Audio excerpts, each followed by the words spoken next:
রাজনৈতিক দলগুলোর সঙ্গে প্রাথমিক পর্যায়ের আলোচনা আগামী মে মাসের মাঝামাঝিতে শেষ করতে চায় জাতীয় ঐক্যমত্য কমিশন, এমনটাই জানিয়েছেন জাতীয় ঐক্যমত্য কমিশনের সহসভাপতি অধ্যাপক আলী রিয়াজ। শনিবার সকালে জাতীয় সংসদ ভবনস্থ এলডি হলে ঐক্যমত্য কমিশনের সাথে বাংলাদেশ জাতীয় সমাজতান্ত্রিক দল জাসদের আলোচনায় তিনি এমন মন্তব্য করেন।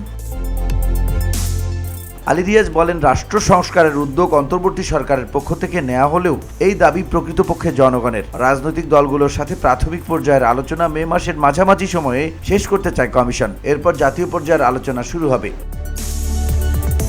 তিনি আরও বলেন, এই প্রক্রিয়ার মাধ্যমে ঐক্যমত্য কমিশন রাষ্ট্র সংস্কারের একটি সুনির্দিষ্ট পথ খুঁজে বের করতে পারবে। এ সময় উপস্থিত ছিলেন সফররাজ হোসেন, বিচারপতি এমদাদুল হক, ডক্টর ইফতেখারুজ্জামান, ডক্টর বদিউল আলম মজুমদার এবং প্রধান উপদেষ্টার বিশেষ সহকারী মনির হায়দার। জাসদের সাধারণ সম্পাদক নাজমুল হক প্রধানের নেতৃত্বে 10 সদস্যের প্রতিনিধি দলে আলোচনায় অংশগ্রহণ করেন। সংস্কার বিষয়ে জাতীয় ঐক্যমত্য গঠনের উদ্দেশ্যে অন্তর্বর্তী সরকারের প্রধান উপদেষ্টা অধ্যাপক ডক্টর মোহাম্মদ ইউনূসের সভাপতিত্বে জাতীয় ঐক্যমত্য কমিশন গঠিত হয়েছে। গত 15 ফেব্রুয়ারি এই কমিশনের কার্যক্রম শুরু হয়। VOD Bangla news desk.